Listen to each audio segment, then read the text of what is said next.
Cliquez. Craquez. Salut Mathieu. Salut Fabienne.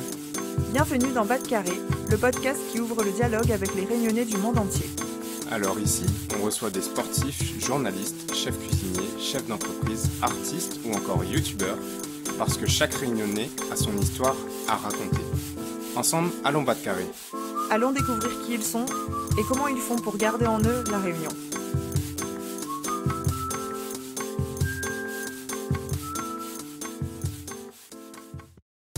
Salut Mathieu. Salut Fabienne, comment ça va?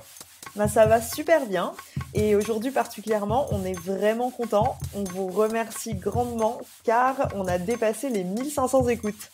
Oui, on est déjà à l'épisode 7 de Bas de Carré et quand on s'est lancé dans l'aventure du podcast, on n'avait pas du tout calculé qu'un jour on aurait été écouté 1500 fois. Donc un grand merci pour toutes ces écoutes et donc petit message comme d'habitude, n'oubliez pas de nous laisser un commentaire et 5 étoiles sur votre application de podcast pour nous soutenir, c'est vraiment important. Et pour le moment sur Apple Podcast, donc sur vos iPhones, on est à 20 notes que des 5 étoiles, donc c'est génial, mais seulement 20 notes entre guillemets. Alors si vous n'avez pas encore pris 5 secondes de votre temps pour nous mettre nos petites étoiles, s'il vous plaît, faites-le, ça nous aide vraiment beaucoup. Maintenant, je propose, Fabienne, qu'on entre dans le vif du sujet. Est-ce que tu peux nous dire qu'est-ce qu'on va entendre aujourd'hui? Oui, absolument. Alors aujourd'hui, on accueille l'artiste Vincent Box. Vincent est connu pour ses œuvres de street calligraphie, ou bien calligraffiti. Pour ceux qui ne connaissent pas, il s'agit de l'art d'associer les belles lettres au graffiti. Je ne vais pas en révéler plus ici, car il nous expliquera davantage de quoi il s'agit.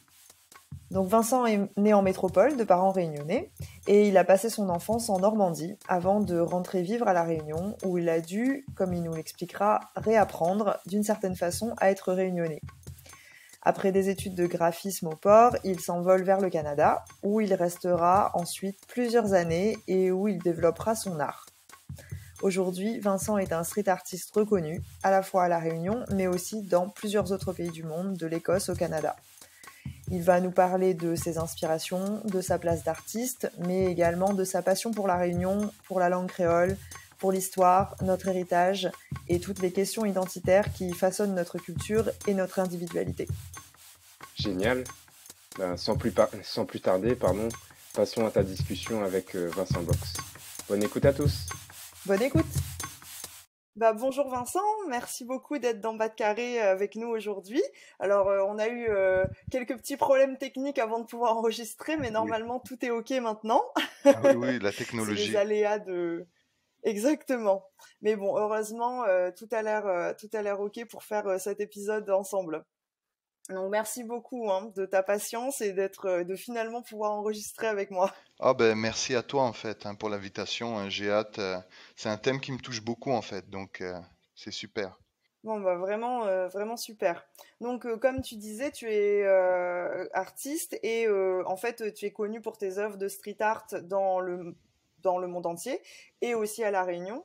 Et en fait, pour la petite histoire, moi, je t'ai toujours rattachée à La Réunion, puisque la première fois que j'ai vu ton art, c'était sur le mur de la maison de mon cousin à la ligne Paradis, entre Saint-Pierre et le Tampon. Donc, tu as fait une fresque, en fait, avec un grand serpent. Et c'est comme ça que j'ai su ce que tu faisais et j'ai trouvé ça vraiment hyper beau. Donc, ça m'a donné envie de aussi mieux te connaître et pourquoi pas de t'interviewer dans Bas de Carré. Ouais, j'ai eu beaucoup de plaisir à peindre justement ce serpent dont tu parles là, cette fresque. C'est génial. Puis le fait que aussi que ton cousin il m'ait autorisé il m'a donné carte blanche, donc ça aussi c'est super intéressant pour un artiste.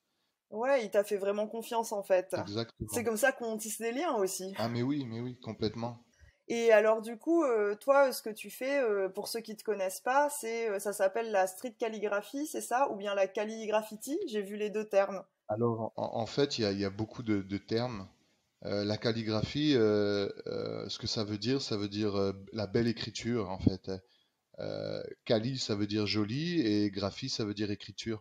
Donc, ça existe depuis que l'homme écrit, en fait. Depuis que l'homme a commencé à écrire, il s'est appliqué pour faire des belles lettres, donc de la calligraphie. Mais aujourd'hui, avec le mouvement street art et bien avant le mouvement graffiti. Donc la calligraphie, elle est revenue en force, mais dans les rues. Tu sais, au lieu que ce soit les petites mémères qui fassent de la cali sur papier bien classique, les jeunes, ils ont eu l'ambition d'emmener ça dans la rue. Et donc, il y a un mouvement qui est apparu et qui s'appelle le calligraffiti. Voilà, c'est la calligraphie, mais avec un peu plus l'esprit de graffiti, donc de peindre dans la rue. Ok, bah ouais, super. Et toi, du coup, ça fait combien de temps que tu pratiques le calligraffiti? Alors, si on reprend à la base, déjà, dessiner, je dessine depuis que je suis enfant. Après, j'ai suivi un parcours en art appliqué. Je suis allé à Lillois et ensuite, ben, quand il n'y avait plus rien pour moi, j'ai quitté. Je suis allé au Canada faire un diplôme de designer graphique. Et la calligraphie, ça m'est venu à ce moment-là, en fait, pendant mes études de calligraphie, pendant mes études de graphisme, pardon, à Montréal. Donc, D'accord. ça fait presque 10 ans. Ouais, ça fait 10 ans passés à peu près. Ok, d'accord, oui, donc ça fait du coup une dizaine d'années que tu fais des calligraphitis, donc non seulement à La Réunion, mais tu as commencé au Canada. C'est ça, exactement. En fait, tu vois, c'est très difficile d'entrer dans le milieu fermé de l'art urbain, que ce soit le graphe ou le street art à Montréal. C'est très difficile d'avoir des murs à peindre parce que c'est cher, ça prend beaucoup de matériel. Et généralement, si on n'a rien accompli avant, ben, il y a personne qui nous laisse peindre son mur, personne nous donne sa confiance. Donc moi j'ai commencé avec un de mes bons amis à faire de la calligraphie sur des objets abandonnés en fait, les rebuts, les choses que les personnes ne voulaient pas. Ben nous, tu sais, c'est comme une plante qui pousse à travers le béton. On a saisi le seul support que personne ne voulait et qu'on avait le droit aussi parce qu'il faut savoir que au Canada, la loi est ben, les gens sont disciplinés, la loi est très sévère par rapport à tout ce qui est dégradation, de vandalisme. Donc, quand on débute une carrière de street artiste, entre guillemets, ben, c'est risqué quand même. Donc, le fait de dessiner de laisser des messages sur des rebuts, des objets abandonnés comme des tables, des machines à laver, des télés, ben déjà, ça nous donne la liberté d'exécuter lentement la calligraphie, parce que contrairement au graffiti, on peut pas aller super vite en calligraphie. Donc, si on fait ça sur un mur illégal, ben, on se fait arrêter. Donc, les rebuts, c'était le Oui, truc d'accord. parfait pour nous, pour nous faire connaître. D'accord, ouais, c'est vraiment super. Donc tu es vraiment passé de objets abandonnés à ensuite fresques sur les murs chez les gens, quoi. Voilà, c'est ça. Et ça s'est fait en combien de temps à peu près? À quel moment les gens ont commencé à avoir envie, tu vois, de voir ton art sur d'autres choses que des objets abandonnés? Oh, la première année, en fait. La première année, on en faisait de nuit. Donc, j'étais étudiant et j'avais un boulot aussi le soir. Et finalement, j'en faisais sur la route. Donc, par D'accord. exemple, entre mon boulot et chez moi, le soir, quand je rentrais, ben, au lieu d'aller en ligne droite, ben, tu sais, les rues nord-américaines, elles sont en quadrillage. Donc, je Mhm. zigzaguais, et je quadrillais le périmètre et je recouvrais tous les objets abandonnés de messages. Et c'est au bout d'un an, lorsque pour la fête du Canada, donc cette fête-là, elle est boudée par les Québécois, parce que c'est un peu, ils fêtent un peu la défaite des Français face aux Anglais. Mm. Donc, il a bout de cette fête-là et eux, ils en profitent de ce jour de congé pour faire les déménagements. Donc, les rues, elles sont inondées de, de fournitures que les gens, ils utilisent plus, des tables, c'est incroyable. Et on en a fait la journée et là, on a eu beaucoup de gens qui nous ont reconnus, qui nous montraient des photos. On a eu des propositions d'articles, de magazines. Là, ça s'est envolé au bout d'un an. Et à partir de là, on a eu des invitations pour des festivals, on a eu des invitations pour euh, des geeks, c'est-à-dire des projets commerciaux. On a eu des invitations pour des magazines, des articles de journaux. Donc, c'est allé super vite au bout d'un an, en fait. D'accord, ok, bah oui, effectivement, c'est super rapide, quoi. Oui, oui, oui. Ah ouais, génial. Et du coup, tu disais, tu es parti vivre à Montréal. Est-ce que tu peux nous parler un peu de ton parcours? Tu as fait tes études de graphisme à La Réunion et ensuite, tu disais, il y avait plus rien, entre guillemets, donc tu as dû partir. Mais si je me rappelle bien, tu es pas né à La Réunion non plus. Voilà. Alors moi, c'est vrai, je suis né en métropole, comme beaucoup de Réunionnais dont les parents, ils ont dû partir pour avoir du boulot ou bien pour avoir une meilleure situation. Donc mes parents, eux, ils sont allés en région parisienne pour travailler. Et à un moment donné, ils ont décidé de s'acheter une maison en Normandie. Donc c'est là où j'ai grandi, moi, dans une petite ville d'à peu près 3000 habitants. J'ai passé de mes 0 à mes, euh, à mes 13 ans, mais sachant que chaque année, je venais en vacances à La Réunion. Donc, j'avais quand même le lien avec ma famille qui est au port, ma famille qui est à Saint-Joseph. Et, euh, franchement, même jusqu'à aujourd'hui, je suis très proche de toute ma famille, mes cousins, qu'ils soient de Saint-Joseph ou au port, parce que je les D'accord. connais depuis très longtemps. Et du coup, est-ce que tu t'es senti plus réunionnais ou normand quand tu vivais en Normandie? Alors, je me suis jamais senti normand. Euh, d'abord parce que tu sais, j'ai beau être blanc, mais en Normandie, les gens sont blancs comme des feuilles de papier.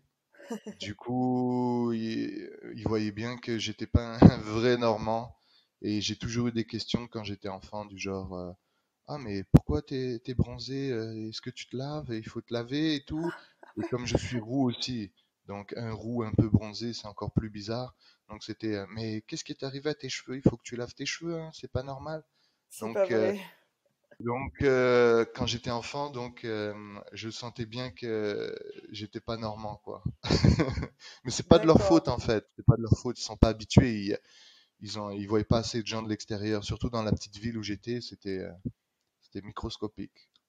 Ouais, bah oui, oui, j'imagine. Oui, c'est vrai qu'ils devaient peut-être pas forcément avoir l'habitude, oui, de rencontrer des gens qui leur ressemblent pas, en fait. C'est ça, c'est ça. Ben, c'est l'inconnu pour eux. Ben, je me Ouais, souviens, je peux retrouver des photos de classe où il y a moi, il y a un petit CAF pas trop loin qui était mon ami, et il y avait un petit arabe aussi qui était mon ami, et d'accord. on était les seuls à avoir l'épiderme plus foncé qu'une feuille de papier en fait. Donc, donc les enfants ils ont beaucoup de préjugés. Et tu sais, en Normandie, il y a un proverbe qui dit méfie-toi, méfie-toi, méfie-toi. Donc, Ah oui, d'accord. Bah, c'est ouais, pas un proverbe très positif, en tout cas pour accueillir des gens différents, c'est sûr. ouais, c'est clair, c'est clair. Donc après ça, à l'âge de 13 ans, ben, je suis venu habiter à La Réunion lorsque mon père il a décidé de déménager. Donc D'accord. ça a été une reconnexion avec La Réunion. Donc on habitait à Terre Sainte. Et Terre Sainte, c'est un endroit que j'adorais. Ça a bien changé, j'adore toujours Terre Sainte, mais ça a super changé. À l'époque, on appelait ça le Tanambo, le quartier Far West, Terre Sainte. T'avais des jeunes qui disaient, c'était un peu ghetto hein, pour de vrai. Hein. C'était pas les maisons de vacances ou les trucs saisonniers qu'on a aujourd'hui. Hein. Il n'y avait pas de bus qui passait dans Terre Sainte. Hein. Ah, Il il y a fallait marcher. pas de bus carrément, quoi. Ouais, oh ouais. Mais ça va, c'était bon enfant. C'était ghetto, mais vraiment bon enfant. T'as bien aimé grandir là-bas, enfin grandir, passer ton adolescence là-bas, du coup. Ah oui, c'était chouette. Ben, tu sais, il n'y avait pas besoin d'énormément d'argent. Hein. On allait jouer au foot, on allait faire du bodyboard sur la plage, on allait jouer de la guitare sur la plage, on allait se balader, il n'y avait pas besoin de grand-chose. Hein. On vivait d'amour et d'eau fraîche. C'était vraiment une super adolescence. Ah, c'est trop bien, c'est rafraîchissant à entendre ça. Ouais, ouais, ouais.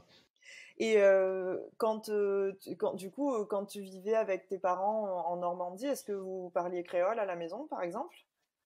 Alors, euh, justement, j'ai une anecdote qui est vraiment drôle, c'est qu'une fois, mon père, il vient me chercher à l'école, j'avais fait une connerie, puis, et là, il m'engueule en créole devant tout le monde, et j'avais honte, en fait. Bah, il m'engueulait en T'avais honte, créole, pourquoi? mais parce que je voulais me fondre dans le moule, déjà que on se foutait de moi parce que j'étais roux et puis que j'étais un peu bronzé, donc j'essayais de pas sortir du moule, Et là, il y a mon père qui débarque et qui parle en créole et tout. Donc moi, j'avais un peu honte. Je suis comme, papa, papa, parle moins fort, parle moins fort. Non, à la maison, on parlait créole, on mangeait créole quand on pouvait, parce qu'il faut savoir que quand sur la région parisienne, on a accès à plein de produits, mais en Normandie, c'est plus difficile. Donc, la Ouais. culture réunionnaise, on en est fier, on essaye comment on dit ça? De la faire continuer, mais des fois, on est dans des endroits, on n'a pas le choix, on n'a rien. Oui. Et du coup, tes parents, ils continuent à parler créole, ils ont parlé créole avec toi, et Oui. est-ce que ils faisaient d'autres choses, ben peut-être comme tu disais, même si c'était un peu dur de trouver des produits, est-ce qu'ils essayaient quand même de faire des plats créoles et tout? Ah oui, oui, ben mon père, il m'avait appris à faire des samoussas. Mon père, il plante, il aime cultiver, il aime faire des plats, bah ouais, il est à l'aise dans sa culture créole, puis il en est fier et il adore recevoir des gens et faire goûter son bread ou les aliments que lui-même il fait pousser. Non, franchement, c'est vraiment chouette. Ah bah ouais, trop bien. Du coup, tu te sentais réunionnais malgré tout, même en vivant dans une culture totalement différente. Et parce que déjà, tu rentrais toutes les vacances, comme tu disais, et puis tu avais toujours le lien avec tes cousins et ta famille qui étaient C'est encore ça, à La Réunion. Et tes exactement. parents continuaient à eux-mêmes se sentir réunionnais, même s'ils étaient partis Ah en fait. oui. Ben, tu sais, même entre Réunionnais, on se regroupait. Par exemple, en Normandie, la voisine d'en face, elle était réunionnaise. Euh, à l'école, j'avais d'autres amis qui n'étaient pas dans ma classe, mais tu sais, ils étaient réunionnais aussi. Donc, on avait un peu notre petite mafia réunionnaise, notre petite gang de réunionnais. Puis, on parlait en créole pour pas que les autres comprennent, des fois, tu sais, mais entre nous, dehors, comme ça. Euh, Après, mais cette culture réunionnaise, là, après, quand je suis venu habiter à La Réunion, ben justement, il a fallu que je me suis rendu compte que ben, il en manquait, qu'il manquait beaucoup de morceaux au puzzle de mon identité réunionnaise. Et donc, il a D'accord. fallu que je sois plus royaliste que le roi quand j'étais à Terre Sainte pour me faire accepter, tu vois, pour pas me faire traiter des oreilles. Non pas Ouais. que c'est une insulte, hein, mais pour moi, qui était réunionnais et qui était fier d'être réunionnais, pour moi, me faire appeler des oreilles, moi, je le prenais comme une insulte, moi. Parce que c'était Ouais. comme si il m'enlevait mon droit d'être réunionnais, tu sais, comme si je suis réunionnais malgré comment je suis, malgré où je suis né, malgré d'où je viens, et que Mm. quand il y en a un dans la rue, il m'appelait tes oreilles. C'est comme s'il m'enlevait tout ça. C'est comme s'il me déshéritait de ma culture réunionnaise. Alors moi, ça me plaisait pas du tout. J'aimais pas qu'on m'appelle les oreilles. Oui, je comprends. Et puis c'est un peu, finalement, c'est un peu l'expérience inverse de ce que tu avais vécu ou pu ressentir en Normandie, où les gens te faisaient sentir que tu étais différent. Et là, tu arrives, toi, à la Réunion, où tu as l'impression de te sentir chez toi, mais en fait, il y a quand même encore des gens qui te font te sentir différent, un peu comme si tu continues à être pointé du doigt par les autres, Oui. quoi. Mais en fait, ils avaient un peu raison parce que malgré le fait que je venais en vacances et que mes parents étaient créoles, ben, il y avait tout à faire au niveau de la Mm. culture, au niveau des traditions, au niveau de l'histoire, tu sais, même encore aujourd'hui, j'en apprends beaucoup sur l'histoire réunionnaise et je trouve que c'est Oui, c'est super sûr. important. C'est ce que l'histoire, c'est ce qui fait aussi une culture, de savoir ben, d'où on vient, qui on est, pourquoi on est là, euh, pourquoi on mange ça, pourquoi on mange pas ça, pourquoi on fait comme ça. Ça fait partie de Oui. notre culture et c'est des choses que moi j'avais pas et il a fallu justement que je réapprenne tout ça quand j'ai emménagé à La Réunion. Il a fallu que ben, c'était bien beau d'avoir des parents réunionnais et de dire que j'étais réunionnais parce que je connaissais des mots en créole et que je mangeais le rougail saucisse des fois le dimanche, mais il manquait encore, fallait persévérer. Par exemple, qu'est-ce que tu as appris ou quelles habitudes tu as pu changer en revenant habiter à La Réunion? Alors, ben La Réunion, en fait, tu sais, je l'ai quitté, je l'ai rejoint, quitté, rejoint plusieurs fois, en fait. Donc, à chaque fois, c'est différent. Et je te dirais, La Réunion, ben, c'est le parler, il change énormément. J'ai quitté La Réunion pendant 10 ans, au moins 10 ans, et le parler, il change Après très tes études, rapidement. donc? Ouais, c'est ça. Donc le D'accord. parler, j'ai vécu 10 ans à Montréal. Donc quand je suis rentré à La Réunion, il y avait une nouvelle route, la route des Tamarins. Mm. Déjà, ça a changé le rapport avec mon île, tu sais, le fait de pouvoir aller du nord au sud en 1 heure, Mm, mm. alors que moi, Ouais, quand j'allais à l'école à Lillois, j'avais des cours à l'université, et je me tapais presque 3 4 heures de route en passant sur le ouais, littoral, tu sais, avec les embouteillages. Donc oui, ça a changé mon rapport à La Réunion. Maintenant, j'ai l'impression que La Réunion, elle est plus petite parce que je peux aller oui. du nord au sud en 1 heure. Oui, je comprends. Je comprends très bien. Moi aussi, ça m'a fait la même chose quand je suis rentrée quelques mois Ouais. ou quelques années après la construction de la route des Tamarins. Et quand mes parents me disaient ah ben on est allé dans le sud parce que bon ils habitent dans le nord et puis mon papa il est du sud. Ils me disaient ah bah on est allé visiter tel tonton et ah bah ça prend que 3 quarts d'heure hein. Je me disais, putain, mais c'est fou comme toi, en fait, comme toi, je me souviens du trajet à l'époque, tu dois passer effectivement par la route du littoral. Alors, si elle est fermée d'un côté parce qu'il y a eu un éboulis, bah là, t'es vraiment pas arrivé. Ah, c'est clair. Ah, c'est clair. Et même l'Est, tu vois, j'ai redécouvert un peu l'Est en rentrant à La Réunion parce que l'Est, moi, je vivais principalement, je vivais à Saint-Pierre, donc je passais le plus clair de mon temps dans les transports dans l'Ouest, à aller au port, ou bien aller à Lillois, ou bien aller à l'Université de La Réunion à Saint-Denis. Donc je connaissais ce littoral ouest là, mais l'Est, Mm. je le connaissais beaucoup, beaucoup moins. Et là, ben, à- au fil du temps, j'ai eu des projets à Saint-Denis et je me suis rendu compte, allez, on va essayer par l'Est, tu vois, histoire de découvrir un peu plus l'île. Et Ouais, finalement, ben, c'est incroyable l'Est. L'Est, c'est un peu le Havre, le Havre, un Havre de paix parce que c'est le côté très rural, c'est aussi mm. intense, mais d'une autre manière. C'est une autre facette de l'île et euh, moi, j'aime autant passer par l'Ouest que par l'Est et j'essaie tu vois, de varier un peu des fois. J'habite Saint-Jean maintenant. Donc quand je dois aller D'accord, à ok. Saint-Denis, je me dis, allez, est-ce que je passe par l'ouest ou l'est? Donc j'essaie de varier, c'est selon si j'ai du temps ou pas, s'il fait beau, si j'ai envie de passer devant le volcan ou bien. Oui, t'as l'impression de faire un voyage différent, en fait, presque. Voilà, voilà, voilà. Ouais, Parce que oui, c'est vrai que c'est une super façon de redécouvrir l'île hein, et presque à chaque fois que tu reprends la route, finalement. c'est clair. Ben, j'essaye. Tu vois, ça me vient un peu du côté, quand j'habitais à Montréal, toutes les rues sont en quadrillage. Donc, ce qui fait Mm. que, au final, quand tu vas aller quelque part, tu fais un genre de L. Tu vois, tu prends une Ouais, rue et après tu tournes à droite quand tu es au niveau de l'endroit où tu dois aller ou à gauche. Donc, ce L-là, tu peux tout le temps le changer et tu peux emprunter tout plein de rues différentes. Et ça casse ta oui. routine. Mais à La Réunion, c'est compliqué avec les ravines et tout de changer de route quand tu habites dans certains endroits. Donc, ben, mon seul moyen de changer un peu de routine, c'est soit passer par l'ouest ou soit passer par l'est. Oui, oui, oui, bah oui, je comprends. Et du coup, tu nous parles pas mal de Montréal où tu as passé vraiment de nombreuses années de ta vie jusqu'à présent, finalement, avant de revenir à La Réunion. Et moi, je me demande pourquoi est-ce que tu as décidé, après Lillois, du coup, de partir à Montréal plutôt que de retourner en métropole? Alors, alors j'ai fait quand même un 6 mois à Strasbourg avant d'aller à Montréal pour des D'accord. études. C'était langue étrangère appliquée à l'université. Malheureusement, il y a eu tellement de grèves que j'ai rien appris en fait. C'est 6 mois dans le vide. Donc après, Mm. j'ai décidé direct de partir de, de pas terminer mon année à l'université Marc Bloch à Strasbourg, puis de quitter direct pour aller à Montréal.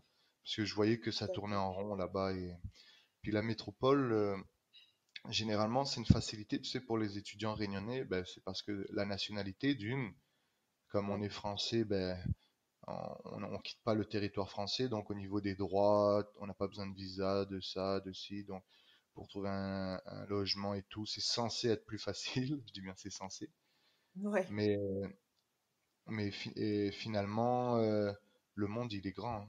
Le monde il est gigantesque, et ouais, c'est sûr, oui. les gens qui peuplent La Réunion, c'est des gens qui viennent de partout dans le monde, donc peut-être un bon moyen de mieux comprendre La Réunion, ce serait d'aller voir ce bout du monde-là, justement, ces autres cultures. Ouais. puisque nous, on vient de là, en fin. Mm, mm.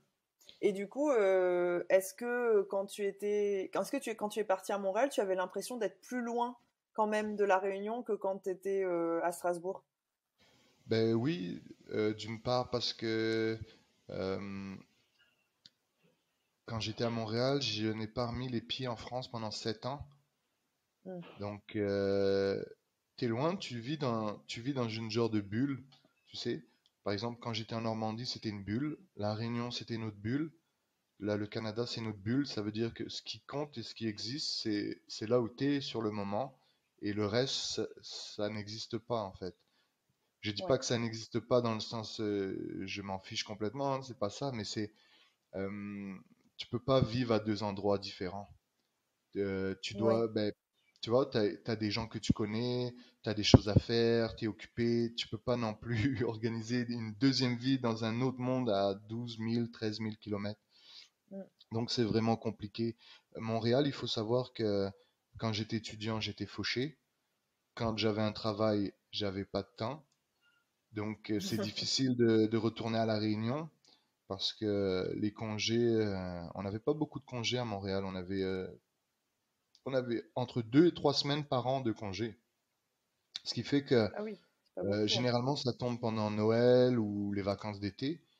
Et quand tu regardes les billets d'avion pour aller à Montréal, Paris, Paris-Réunion, pendant la période de décembre, c'est les prix, c'est quelque chose de super cher. C'est inenvisageable Ouais. pour un étudiant qui vient d'avoir son premier boulot. Donc, généralement, moi, ce que je faisais, c'est que j'allais sur Google Flight, puis je regardais les prix des billets, et après, ben, au lieu de me taper un billet à 4 000 $, c'est-à-dire presque 3 000 €, Réunion, Paris, non, Montréal, Réunion, Paris, ben, pour 300 $, j'avais un billet pour aller à Miami, ou j'avais Ah oui. pour 350 $ un voyage à Cuba d'une semaine, ou le Et Texas. Donc j'allais plutôt découvrir le monde. Je profitais de cet d'accord, éloignement-là pour aller visiter un peu dans le sud, comme on dit. Parce qu'en fait, au Canada, le sud, c'est, dès que tu vas aux États-Unis, c'est le sud pour les, les Canadiens. Donc, d'accord. États-Unis, Mexique, Cuba, donc voilà. Et alors, est-ce qu'il y a un endroit en particulier, parce que je sais qu'il y a pas mal de Réunionnais quand même qui partent à Montréal et qui partent au Canada. Est-ce qu'il y a un endroit au Canada même ou aux États-Unis qui toi t'a vraiment marqué et où tu recommanderais aux gens d'aller? Alors, en fait, les États-Unis, c'est beaucoup plus grand que l'Europe. Et malgré le fait, tu sais, qu'ils parlent tous la même langue, l'anglais, et beaucoup d'espagnol, surtout dans le sud, ben, on a l'impression que c'est une monoculture, mais le sud des États-Unis, il est vraiment différent du nord. Donc moi, par Mm, exemple, je conseillerais à des Réunionnais qui veulent, parce qu'il y a beaucoup de Réunionnais qui me parlent d'aller découvrir l'Amérique du Nord. mhm. Franchement, ben, il y a des villes qui sont incontournables, tu sais, comme New York. Après, Oui, pour visiter, pour vivre, c'est un autre mode, hein. C'est un peu un pari parce que les gens sont entassés les uns sur les autres, la vie est chère. Mais mm, sinon, pour le côté vraiment, tu sais, les créoles qui aiment avoir leur casa terre, qui aiment avoir de la nature, le best, c'est vraiment le Texas et la Nouvelle-Orléans pour moi personnellement. mm. Euh, Parce que c'est des endroits où ils sont proches de la nature, mais en même temps, ils ont des énormes villes avec des millions d'habitants. Le Texas, c'est un des États les plus peuplés, mais c'est grand comme l'Espagne en fait. Donc, tu as beaucoup de parcs naturels, tu as des plages magnifiques, t'as des rivières avec tu peux faire du kayak, il y a des tortues. Et cette rivière-là, elle passe, par exemple, tu as Austin, Texas. Moi, je conseille à tous les Réunionnais, s'ils veulent vivre un peu le rêve américain, c'est d'aller au Texas, à Austin, Texas. C'est vraiment un endroit D'accord. super cool, ouais. J'ai vécu 2 ans là-bas. En fait, compte pas 2 ans d'affilée, c'est 2 ans par intermittence. C'est que comme j'avais pas de green card, j'avais pas donc le visa qui permet de travailler là-bas. Donc, j'avais pas le droit de rester plus de 3 mois. Et des fois Mhm. même, je pouvais rester 6 mois si je faisais une prolongation du visa. Donc, j'ai tiré la sauce comme ça, en fait. Ça veut dire, je venais en touriste, après, je redemandais une prolongation de 6 mois, après, je rentrais au Canada, j'allais 1 mois ou 2 semaines ou 3 mois, et puis boum, je revenais au Texas, et ainsi de suite. Je faisais juste l'aller-retour. D'accord, Mais ça, faut d'accord. pas le dire aux douaniers, par contre. Bon, on espère que plein de monde écoute Bas de Carré, mais pas les Pas, douaniers de pas de l'époque en douaniers tout cas. américains, voilà. Ouais. Et du coup, quand tu étais au Canada et que tu vivais aussi aux États-Unis, est-ce que tout à l'heure tu parlais de la diversité de la Réunion, est-ce que tu as retrouvé quand même une certaine diversité ou est-ce que cette diversité de la Réunion te manquait? Est-ce qu'il y avait des choses qui te manquaient de la Réunion malgré tout? Alors, les États-Unis, hein, malgré ce qu'on croit, c'est un peuple qui est très mélangé, hein. Mm. Ils ont beaucoup d'origines chinoises, asiatiques, japonaises. Ils ont aussi beaucoup de Pakistanais, d'Afghans. En fin de compte, il y a eu, avec tous les conflits qu'ils ont menés, tu sais, pendant leur histoire, mais ils ont eu aussi des lots de réfugiés, tu vois. Donc, Ouais, ils ont des communautés portugaises, communautés italiennes, communautés. Et c'est mélangé, mais pas comme la Réunion, parce que eux, ils sont plus dans un système communautaire. Tu vois, le quartier mm, portugais, le Chinatown, il y a du mélange, hein, mais pas comme à la Réunion. d'accord. Donc, on retrouve ce mélange culturel-là, mais par exemple, les gens, nous, ce qui est intéressant, c'est qu'à la Réunion, on va dire, ben, moi, je suis réunionnais, mais je suis Mm. Yab. Oh, toi, t'es réunionnais, mais t'es chinois. Oh, l'autre, il est réunionnais, mais il est malbar. Et aux États-Unis, ils diront pas qu'ils sont américains, en fait. Ils vont dire directement, oh, moi, je suis italienne. Ah, on va lui Mm. dire, ah bon, t'es italienne? Elle dit, oui, oui, parce que mes ancêtres étaient italiens. Tu sais? Donc, c'est même pas sa mère ou sa grand-mère qui est italienne, mais la fille, elle va dire qu'elle est italienne parce que son nom, c'est Cooper, ou bien c'est un nom italien, tu vois, d'origine italienne. Donc, ses ancêtres étaient italiens et elle se sent italienne. Tu vois? C'est quand D'accord. même drôle, hein. Donc, il y a un Alors que rapport à la elle culture qui peut est être différent. née, ouais, effectivement, oui. Parce que Ah, du mais coup, là, ce que tu dis, c'est qu'elle peut être née, la personne peut être née aux États-Unis, ses parents aussi aux États-Unis, mais pour autant, le fait peut-être qu'ils aient un territoire qui soit très marqué, peut-être avec des codes hérités de la culture italienne, ils se sentent italiens en premier, en fait. ouais, mais des fois, tu sais, même ils vivent pas dans la communauté italienne, mais ils se pensent italiens ou irlandais. D'ailleurs, ça fait rire beaucoup de gens. Tu vois, par exemple, les vrais Irlandais, quand ils vont à Boston, puis qu'il y a des gens qui leur disent, oh, moi aussi, je suis irlandais. Ben, les vrais Irlandais, ils rigolent parce qu'ils disent, peut-être ton arrière-arrière-arrière-grand-père, oui, mais toi, tu t'es plus irlandais, toi. Chacun Et défend son petit bout de ouais, culture un peu finalement, hein. ouais, t'imagines à La Réunion, par exemple, on dirait, quelqu'un nous dirait, ben moi je suis pakistanais. Ah bon? Oui, oui, parce qu'en fait, compte, mes ancêtres venaient du Pakistan. Ou bien, oh, moi je suis vietnamien, parce que mon arrière-arrière-arrière-arrière-grand-père venait du Vietnam. Tu vois? Donc les Ouais. Américains sont plutôt comme ça, alors que nous, on aura tendance à dire qu'on est réunionnais. Ouais, c'est vrai que du coup la diversité est un peu vécue d'une façon différente. Et qu'est-ce que tu préfères finalement? Est-ce que tu préfères l'un ou l'autre? Toi personnellement, comment dans ton ressenti?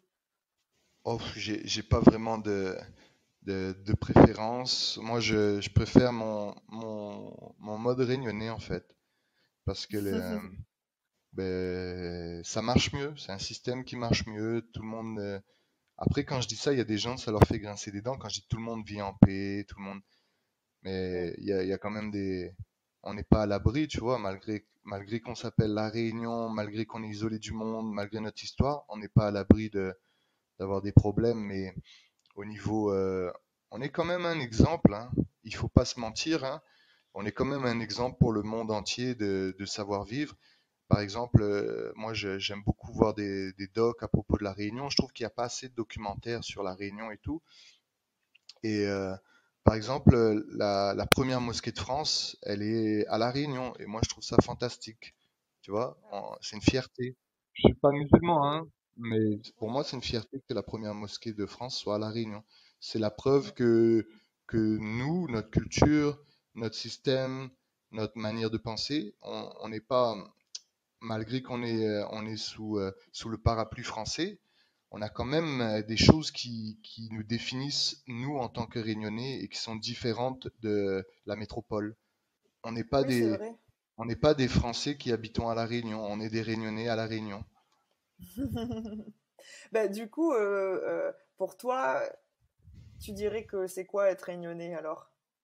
Alors, être Réunionnais, ben justement, c'est très compliqué, et je pense que c'est la question que beaucoup de gens ils se posent, et je pense qu'il y a beaucoup de personnes qui ont essayé de répondre à cette question-là.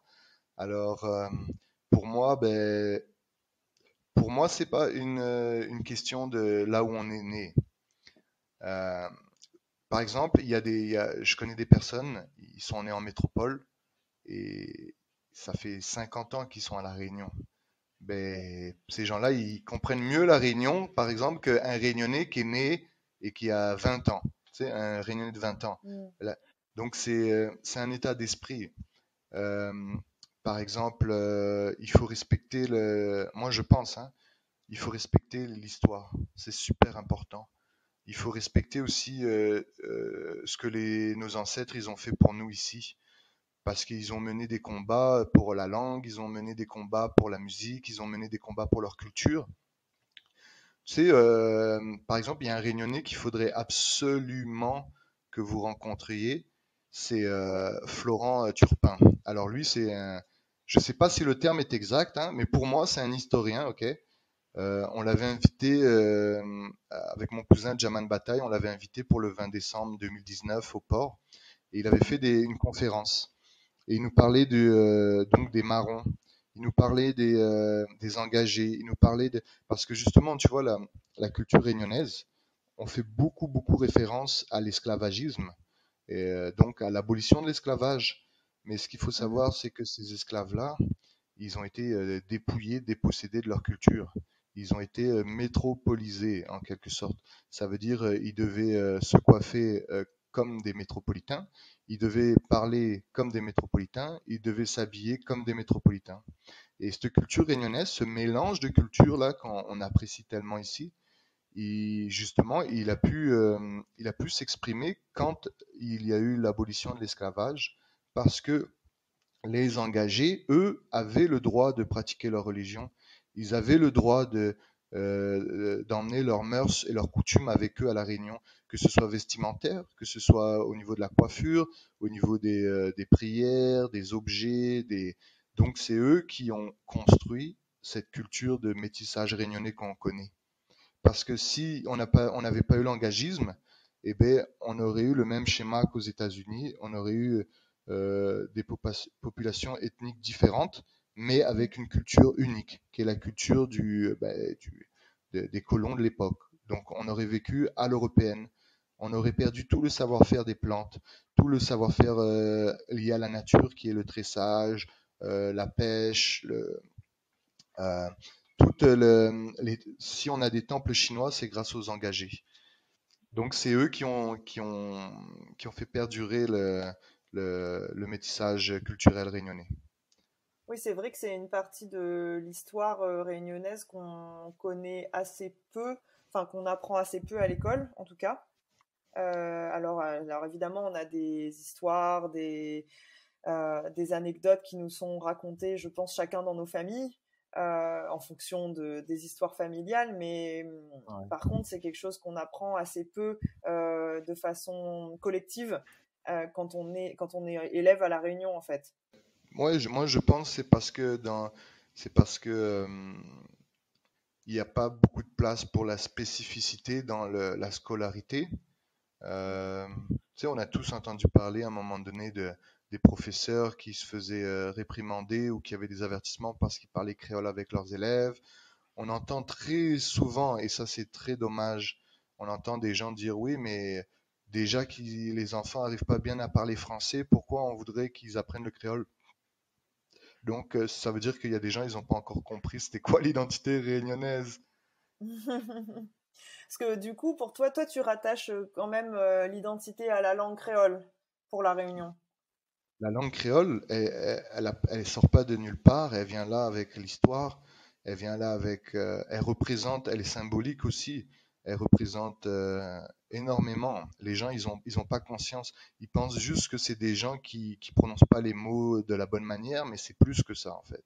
La langue créole, Mm. c'est, euh, c'est une identité. Comme le Oui, français, c'est l'identité des Français, l'anglais de l'Angleterre, le créole, c'est même si c'est quelque chose qui date pas de 2000 ans, c'est quelque chose qui nous représente. Je veux dire, et tu regardes la plupart des départements français, ben, la Bretagne, il y a plus grand monde qui parle breton en Bretagne, en Corse, beaucoup moins. Et la Réunion, c'est un des départements où la langue locale, elle est parlée fortement, fortement. oui, encore aujourd'hui. Ouais. Donc, ça fait partie de nous, c'est notre identité. Mm. Après, je dis pas, tu sais, je dis pas qu'il faut pas apprendre le français aussi. Au contraire, il faut apprendre le plus de langues qu'on peut, parce que ça nous connecte avec le monde entier, d'une, parce qu'il y a tellement de gens incroyables, il y a tellement de contenu incroyable que on peut pas se limiter juste aux gens qui parlent juste français ou juste aux contenus qui sont juste écrits en français. Mm. On se ferme énormément de portes au savoir, à la culture, à tout en fait. Donc c'est important d'arriver à communiquer avec le plus de personnes qu'on peut, qu'importe les moyens. Euh, et la langue créole, ce qui est amusant, hein, tu regardes, c'est un mix de mots bretons, de mots espagnols, de mots anglais. T'as des modes, ça évolue, tu vois. À Ouais, mon époque, moi, quand j'étais jeune, le mot on disait look Ali, look Ali. Maintenant, les gens ils disent Gadali, Gadali. Tu sais, ça change, mais ça reste du créole. Tu sais, c'est vrai, c'est oui. pas figé dans le passé comme une tradition où on doit tout faire de la même manière. C'est vivant, tu vois. Donc, Ouais. il faut que ça perdure. Oui, ça me fait penser que, en fait, là, tu parles beaucoup de la langue et je sens qu'aussi que ça, c'est un sujet qui te tient à cœur. Et en plus, dans ton art, tu manies les mots aussi, enfin les lettres, en tout cas, les belles lettres, comme tu expliquais. Et est-ce que du coup, lorsque tu imagines, et ensuite lorsque tu peins une œuvre de calligraphie, est-ce qu'il y a des textes dedans ou est-ce que c'est juste de la graphie? Alors, ça dépend en fait, parce que comme je te disais, quand j'ai commencé avec Garbage Beauty, c'était énormément des messages. Donc, c'était tout le temps des messages pour faire rire, pour faire parler les gens, c'était des messages. Et d'un coup, ben, j'ai eu le besoin de faire de la quali pour la lettre, tu sais, parce Mm. que, par exemple, il y a un proverbe qui dit une image vaut mille mots, tu sais. Mais les Oui, Chinois, cette expression-là, elle veut rien dire pour eux parce que leurs mots, c'est des images déjà, c'est des c'est vrai. pictogrammes. Et la manière dont je travaille la lettre maintenant, je la travaille comme une image, c'est une forme. Et je lui enlève toute signification. Mais de temps en temps, D'accord. j'aime cacher des significations à l'intérieur. Par exemple, dans cette texture de mots, ça m'arrive des fois soit de mettre le nom des gens qui me sont chers ou les noms des gens qui m'ont aidé sur le projet ou je mets leur nom dedans. Mais il est caché, tu sais, parce qu'il est enfoui dans ce méli-mélo de lettres, mais il est caché. Mais il y a pas un message plus profond que ça. Je me base vraiment sur l'aspect esthétique. Et tu sais, c'est un genre de méditation de faire de la quali. Mhm. Donc, c'est surtout ça qui m'intéresse. Quand je veux mettre un message, ben, je l'écris en toutes lettres. Par exemple, il y a 2 ans de ça, avec le Lab et Artefact.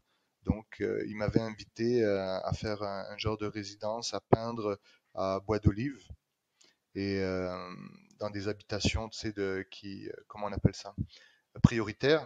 Donc, c'est des quartiers Mhm. prioritaires.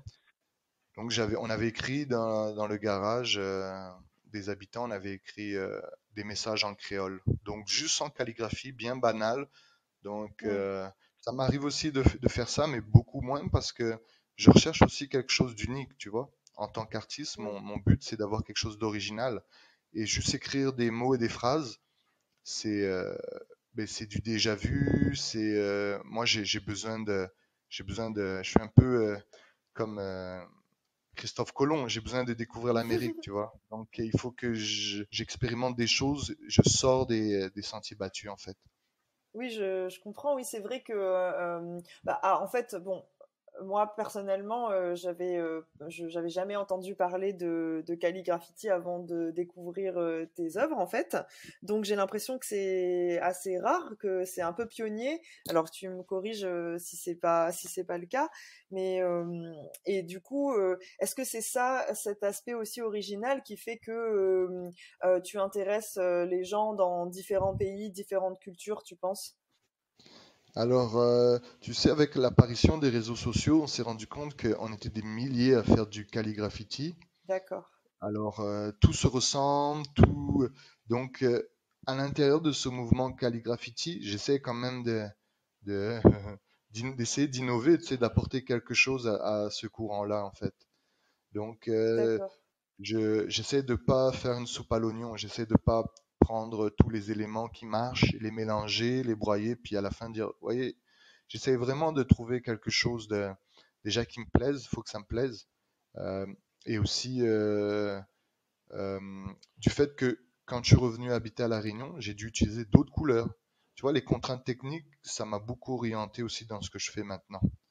Ah oui, Euh, à cause du climat, tu veux dire que tu as dû utiliser d'autres couleurs? voilà. Quand j'étais à Montréal, D'accord. je peignais beaucoup en blanc, en noir et en doré. Et ça, ce sont des D'accord. couleurs qui font très, en quelque sorte, luxe, très mystique. Tu vois, si tu as une grande fresque en Cali avec du blanc, du doré, du noir, ça fait très mystique, très temple et tout. Et finalement, à La Mhm. Réunion, le doré, il s'abîme super vite. Donc j'ai arrêté de, j'ai arrêté de peindre avec du doré en fait. Et D'accord. ça me rappelait mes voyages à Cuba. Tu sais, les trucs super colorés, les maisons partout, les voitures super rondes, super colorées. Donc, j'ai intégré des couleurs plus joyeuses, plus vives, des choses qui matchent mieux avec l'esprit réunionnais, un peu à la cubaine, un peu, tu D'accord. vois, Oui, plus, oui. tu sais, du genre, ça te donne envie de te balader, il y a des belles couleurs. Les gens, généralement, ils aiment se prendre en photo devant aussi les œuvres parce que c'est lumineux, c'est coloré, donc c'est plus comme ça maintenant. D'accord. Et est-ce que tu es influencé dans peut-être les nouvelles œuvres que tu fais ou même celles que tu as faites par le passé? Est-ce que tu es influencé par La Réunion?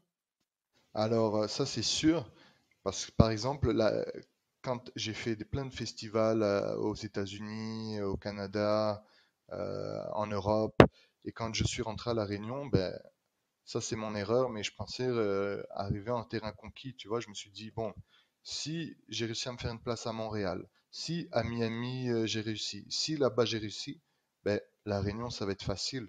Et ça a été une erreur Hmm. parce que la Réunion, comme je disais tout à l'heure, on vit dans une bulle. L'extérieur n'existe pas.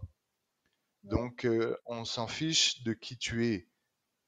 Parce que si tu es personne à la Réunion, en tant qu'artiste, ben, t'es personne. Donc, Ouais. il a fallu que je fasse mes preuves à La Réunion, que je retravaille, que je pouvais pas faire du réchauffé parce que tu vois, ce qui marche dans les autres pays marche pas à La Réunion. Et les gens ont Hmm. d'autres attentes, ils ont une autre approche de l'art, ils ont une autre vision des choses, ils ont une autre culture. Donc, il a fallu que je change tout ça.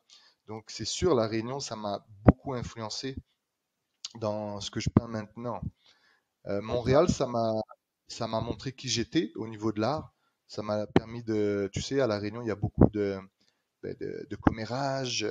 Il y a beaucoup, même les gens qui disent, oh, moi, je m'en fous, mais tu fais attention tout le temps à ce que tu dis, ce que tu fais, parce que tu as beaucoup de famille et tu veux pas, tu vois ce que je veux dire? Tu as peur de ce que les gens vont dire et tout. Mais après, tu arrives à Montréal où tu vois des banquiers avec des crêtes vertes et des tatouages sur le visage. Donc tu te dis, ben, tu peux être qui tu veux là-bas, ça dérange pas. Donc Ouais. moi, l'Amérique du Nord, ça m'a permis de me découvrir moi-même parce qu'à La Réunion, il y avait un genre de cadenas sur certaines choses où tu peux pas tout montrer. Il y a une tolérance qui est religieuse et culturelle, mais pas au niveau de l'ouverture d'esprit, beaucoup moindre, tu vois. Et Hmm. quand je suis rentré à La Réunion, ben, maintenant je savais qui j'étais réellement. Ça m'a permis de me découvrir, quitter La Réunion. quand je suis rentré à La Réunion, ben là, j'ai pu comprendre La Réunion. J'ai pu savoir qui je suis. Là, j'avais fait mon deuil de mon identité. Et là, quand je suis Mm. rentré, ça m'a permis vraiment d'aller dans le vif du sujet. Oui, c'est un peu comme si tu étais parti. Il avait fallu t'éloigner pour plus C'est ça. découvrir ton individualité et ensuite revenir quand même pour approfondir en fait. Exactement. Il a fallu du recul pour voir tout ça, mais c'est ça. Et est-ce que tu as des inspirations réunionnaises du coup? D'autres Alors, artistes? alors, les artistes réunionnais, tu sais, c'est incroyable parce que partout où je vais, c'est pas juste à La Réunion, hein, mais partout où je vais, il y a énormément d'artistes. Ça foisonne d'artistes, de créativité, et La Réunion, elle échappe pas à ça non plus. La Réunion, c'est petit géographiquement, tu vois. Mm. Physiquement, c'est une petite île, mais elle Ouais, foisonne d'artistes. Malgré le fait qu'on est isolé, tu sais, par rapport au matériel, par rapport au projet, on n'a pas accès à des trucs énormes comme aux États-Unis ou en France. On a mm. aussi beaucoup de restrictions au niveau du matériel, qui dit peinture, au niveau des prix, tu sais. Il y a plein de produits que j'essaie d'avoir qu'on n'a pas. Mais malgré tout Ouais, ça, on a quand même une belle brochette d'artistes à La Réunion. Euh, et il y a une relève aussi, il y a une communauté. C'est une petite communauté, mais c'est comme partout en fait, hein. Tout le monde se connaît, pas tout le monde s'apprécie, mais en tout cas, c'est dommage parce qu'on aime les mêmes choses au final, donc c'est vraiment dommage. Moi, en termes d'inspiration, alors ben, déjà il y a les copains, tu vois, il y a Méo 974, qui est quand mhm, même, en termes, lui aussi, il fait partie des Réunionnais qu'il faut connaître parce que d'accord. c'est un modèle en termes d'artiste, parce que lui, il prend ça comme, c'est mon point de vue, hein, il prend ça comme si c'était, comme s'il était un athlète en fait. Ça veut dire sa vie, elle tourne pas autour juste de son art, mais Mm. son mode de vie fait en sorte que son art, il est optimisé. Sa manière de penser, c'est un gars qui est engagé aussi dans l'identité créole. D'accord. Et c'est un gars qui fait pas de compromis. C'est un gars qui va au bout de ses idées. Donc c'est un personnage qui est très très enrichissant à côtoyer aussi. D'accord. Euh, ouais. Après, en termes d'artistes inspirants, il y a Lesquelin. Lesquelin aussi, c'est un artiste, ça fait longtemps qu'il est sur la route, comme Banaidi. Et lui, c'est incroyable ce qu'il fait. Et c'est pareil, c'est autour de la culture réunionnaise, c'est des couleurs, c'est inspirant. C'est vraiment inspirant. Mais il y en a plein, franchement, je pourrais t'en citer une dizaine. Là, je te cite les deux qui me viennent à l'esprit, mais Oui. euh, après, la musique D'accord. aussi. Bah oui. En termes de musique, t'as Kid Creole et Boogie, eux, c'est des peintres, et t'as Boogie qui fait de la musique qui est incroyable aussi. Euh, tu as ouais, Mikey Mike aussi. Ouais, t'as plein de gars qui sont vraiment super bons. Parce que musicalement, ça paraît pas, hein, mais musicalement, c'est le, comment on dit ça? Je trouve plus mon terme là, mon mot. Parce que tu vois, l'art graphique, l'art visuel, Mhm. la musique, ça booste l'art visuel de fou. Tu déposes une installation sans musique et après tu rajoutes une musique, tu lui donnes de la force. Pareil pour les créations, il y a beaucoup d'illustrateurs, d'artistes qui travaillent avec la musique parce que ça conditionne ton mood, ça conditionne un peu ton état d'esprit et c'est super important parce que si tu commences imaginons quelqu'un qui écrit un poème, s'il est triste, ce sera pas le même poème que s'il est heureux. Et la musique, elle a le pouvoir justement d'influencer les émotions. Donc, si je me mets une good vibe, puis je peins, ben, ce sera pas le même résultat que si j'écoute euh, Adele. Tu vois ce que je veux dire? Tu vas pas sortir la même chose, quoi, Non, finalement, non, non, en non, non, termes de non. résultats. Ouais, ouais, Ouais, d'accord, je exactement. comprends. Et alors là, pour l'instant, du coup, toi, tu es retourné vivre à La Réunion et tu peins à La Réunion, mais tu as quand même vécu dans plein d'endroits différents avant de rentrer. Est-ce que tu te vois rester qu'à La Réunion pour développer ton art aujourd'hui, ou bien est-ce que tu te dis que plus tard, euh, dans un futur proche ou plus lointain, je sais pas, tu pourrais quitter La Réunion de nouveau et t'installer ailleurs. Alors, en fait, les gens, quand ils me demandent, alors t'es revenu définitivement? Ben, moi, quand j'entends le mot définitivement, je rigole. Ça veut rien dire définitivement, en fait. Pour personne, nulle part, n'importe où. Euh, Par exemple, je te donne un exemple. J'ai vécu en Espagne 1 an, j'ai vécu en Écosse 1 an, Texas 2 ans, Montréal 10 ans.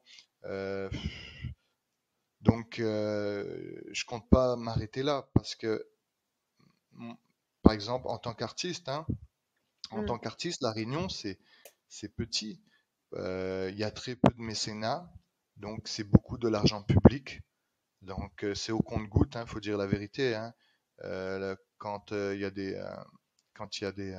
interventions artistiques et que c'est de l'argent public, c'est de l'argent au compte-gouttes. Financièrement, pour un artiste, pour développer une carrière, pour développer une visibilité, pour développer un réseau, t'as pas le choix, tu dois voyager. Et en voyager, je parle pas de passer une semaine en Espagne ou une semaine en Turquie ou non, non, il faut y aller 6 mois, 6 mois, 1 an.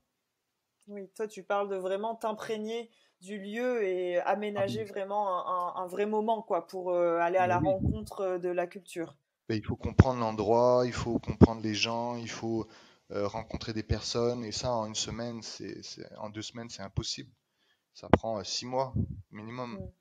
Donc, Oui. on rencontre des gens et de toute façon, quand tu aimes l'art, là, tu vas te faire tellement d'amis partout où tu vas aller. C'est un Mhm. langage universel, hein. Les gens, c'est ça que j'aime dans ce que je fais, c'est que j'ai pas de routine, hein.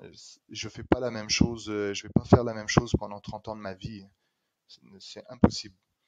Donc, ça me permet de rencontrer plein de gens, plein d'endroits différents et c'est la routine, hein, la routine, c'est un tue l'amour de créativité, hein. Ça te tue ta créativité, la routine.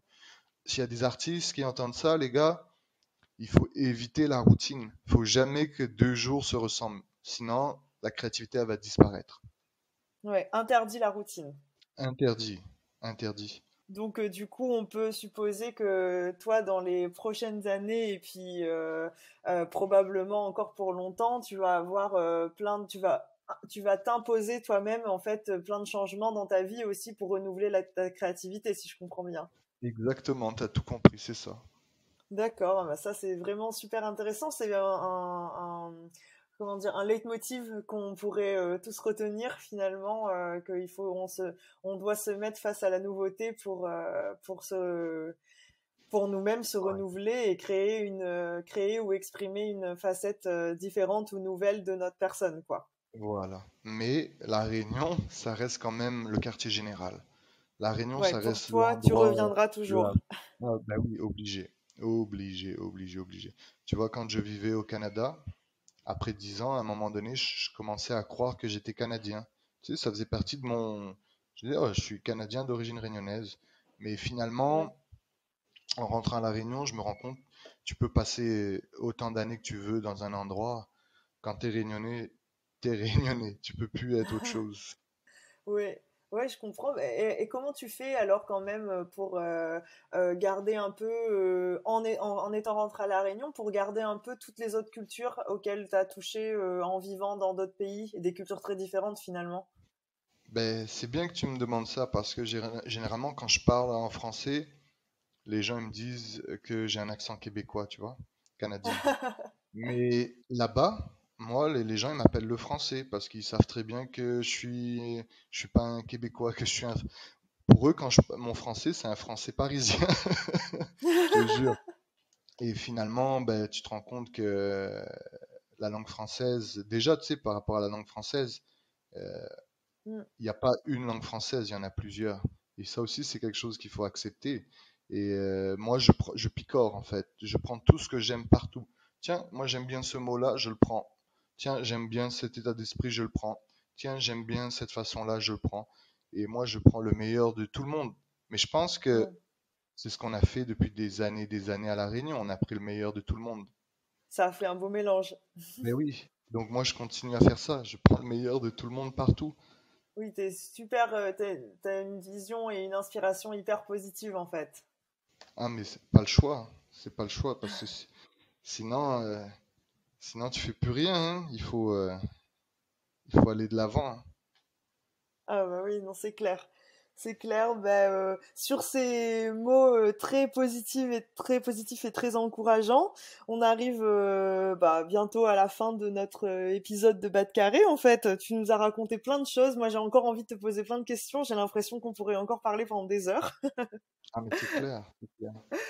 Mais du coup, pour aller un petit peu vers la conclusion, moi, je voudrais te poser la question aujourd'hui, avec ton recul du coup sur toutes tes expériences, si tu te rappelles du Vincent dont tu nous as parlé au début de l'épisode, qui était en Normandie et qui se sentait pourtant réunionnais et qui se sentait différent, aujourd'hui, quel conseil tu lui donnerais? Quel conseil je lui donnerais? Mm. Je lui dirais, oh, prends ça cool, relax, tout va bien aller. Tout va bien Franchement, se passer. ouais, c'est chaque chose en son temps. Tout vient à point à qui sait attendre un peu. Exactement, exactement. Bon, et bah pour conclure, est-ce que tu veux nous dire un petit mot ou une expression en créole que tu aimes particulièrement? Alors, il y en a plein, tu sais, en plus des expressions créoles, il y en a plein qui sont vraiment cool. Je vais en prendre une qui est positive encore, là, c'est un main il lavlotte, tu vois? Tu Ouais, la connais, ça veut celle-là? dire Un main il quoi? lavlotte. Alors, moi, comment je l'interprète, c'est qu'une main, elle peut pas se laver toute seule, donc on a toujours besoin de quelqu'un d'autre. Quand tu fais le bien, les autres te feront le bien aussi. L'entraide, c'est une des valeurs super importantes. Bah oui, ok. Bah, je connaissais pas cette expression, mais je suis vraiment contente que tu me l'apprennes. Je trouve que effectivement, c'est le symbole de bah, du lien et aussi comme une poignée de main. C'est ça, exactement. Et ben génial. Bah, merci beaucoup Vincent, c'était vraiment trop bien de t'entendre sur tous nos sujets. Franchement, super fascinant et de t'entendre parler de ton art aussi. J'espère que ça va inspirer beaucoup de personnes qui nous écoutent et les encourager à aussi découvrir ce que tu fais s'ils te connaissent pas. D'ailleurs, est-ce que tu peux dire où est-ce qu'on peut voir tes œuvres, où est-ce qu'on peut te retrouver sur les réseaux sociaux par exemple? Alors, c'est ça, donc je suis présent dans la vraie vie, donc partout. Quand je dis partout, à La Réunion en tout cas, là je parle pour les Réunionnais.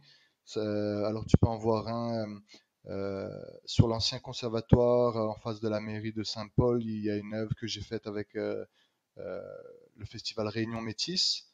À Saint-Denis, sur la Cité des Arts, il y a une fresque que j'ai faite pour le festival Big Up. Et en face, pas trop loin, dans la petite ruelle piétonne qui passe derrière la fabrique, il y a une œuvre que j'ai réalisée aussi durant le festival Réunion Graffiti.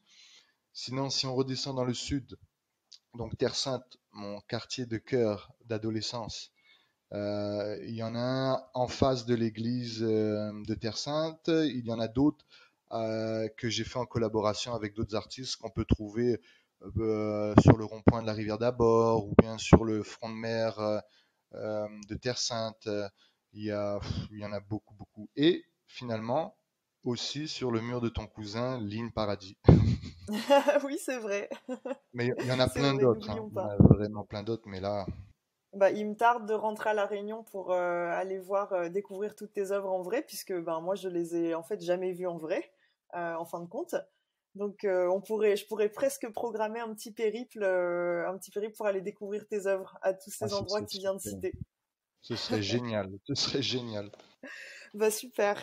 Et on Ben, peut te merci à toi. retrouver sur Instagram du coup aussi. Ah oui, effectivement, là je parlais dans la vraie vie, mais Mm. dans la vie virtuelle, donc l'Instagram, donc c'est Box Vincent en un seul mot, Boxvincent. Voilà. Et normalement, je publie pas tout, hein, c'est une sélection de ce que j'ai envie de montrer. Après, il y a plein d'œuvres que je montre pas forcément. Ok, bon bah comme ça Mais reste voilà. des œuvres à découvrir, même si même si on te suit. Bon, ben, merci beaucoup, Vincent. Et puis, Merci à toi. je te dis à très bientôt dans la vraie vie, Ben oui, dans la vraie j'espère. vie. Puis merci pour l'invitation, ça fait vraiment plaisir. Et ben, un plaisir, grand plaisir partagé. Génial. Bon, et ben, à bientôt. Allez, bye. Bye, Bas de Carré. On espère que cet épisode vous a plu. Si vous voulez nous encourager et nous aider à rencontrer des invités toujours plus extraordinaires, laissez-nous 5 étoiles sur Apple Podcast. Retrouvez-nous sur Instagram, @batcarré, @bat-kare, pour échanger et ne rien manquer. On se retrouve dans 2 semaines pour un nouvel épisode. Bisous à toutes!